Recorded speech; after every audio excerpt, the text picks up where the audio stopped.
तो सवाल है कि इस देश में हम राम की पूजा क्यों करते हैं। वो कोई बहुत सफल व्यक्ति नहीं थे।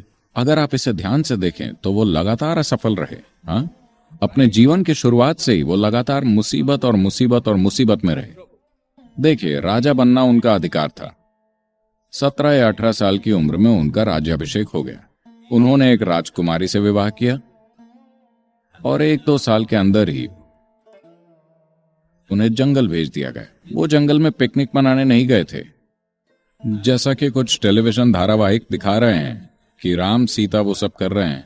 नहीं, ये उन्हें राज्य से, सत्ता से और हर चीज से बाहर फेंकने जैसा था। इन सबसे ही कोई व्यक्ति टूट सकता था, मगर वो वहीं बस गए। अब ये श्रीलंकाई लोग आकर उनकी पत्नी का अपहरण करके चले जाते हैं। आखिरकार वो एक राजा हैं। अगर कोई उनकी पत्नी को चुराकर 3000 किलोमीटर दक्षिण की ओर ले जाता है, ये पता लगाने के लिए कोई जीपीएस भी नहीं है कि श्रीलंका है कहाँ, ठीक है? उस समय में एक राजा होने के कारण वो इसका कोई स्थानीय समाधान खोज सकते थे। उनसे शादी करने के लिए बहुत सी स्त्रियां तैयार हो जाती।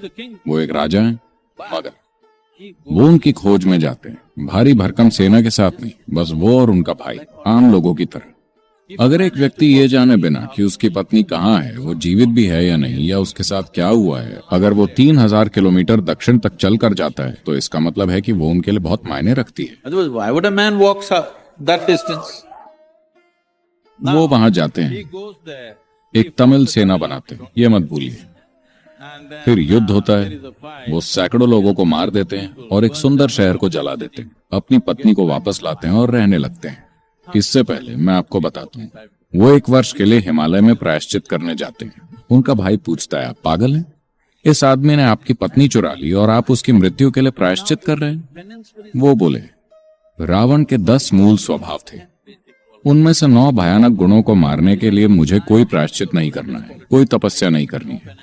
मगर वो एक महान भक्त भी था और मैंने एक भक्त को भी मारा, तो ये आदमी 1 साल के प्रायश्चित के लिए गया।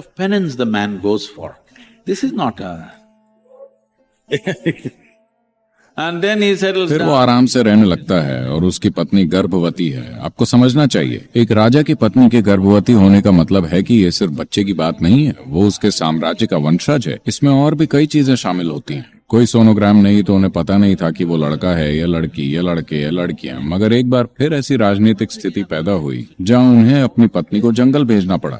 आज हमारे देश में बहुत तरह की चीजें हैं। मैं आपसे पूछता हूँ, क्या आप इस देश के लिए ऐसा नेता चाहते हैं जो इस देश के लोगों को अपने परिवार और निजी प्रेम से ऊपर रखे? मैं आपसे पूछ रहा हूँ। या आप एक धृतराष्ट्र चाहते हैं, किसी भी कीमत पर मेरा ही बेटा? आप एक ऐसा व्यक्ति चाहते हैं जो इस देश के नागरिकों को अपने परिवार से ऊपर रखता है।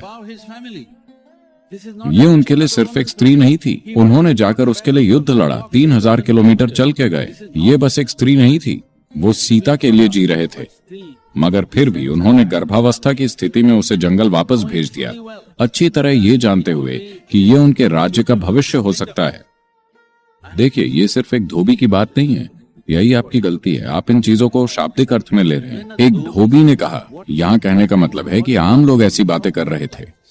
आम लोगों का राजा पर से विश्वास उठ गया है कि वो कहीं से कोई स्त्री ले आए और हमारी रानी बना दिया, क्योंकि रानी को राज्य की माता के रूप में देखा जाता है। हम ऐसी स्त्री को माता के रूप में नहीं देखना चाहते। वो यही कह रहे हैं कि वो किसी जगह जाकर किसी दूसरे आदमी के साथ रह चुकी है। उस समय के लोग यही कह रहे थे।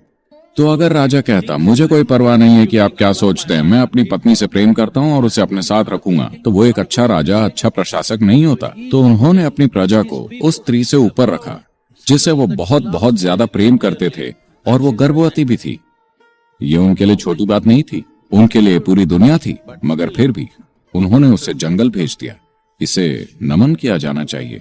आज उनकी पूजा इसीलिए की जाती है क्योंकि हालांकि जीवन ने उनके सामने एक के बाद एक मुश्किलें रखी, इस आदमी ने कभी नाराजगी नहीं दिखाई, नफरत नहीं दिखाई, कभी क्रोधित नहीं हुए, वो वैरागी भी नहीं बन गए। उन्होंने जीवन भर अपना निजी दुख और तकलीफ दिल में रखते हुए अपना हर कर्तव्य पूरा किया। The man went about doing the वो उस दिन तक अपनी प्रजा के लिए सबसे बेहतर काम करते चले गए।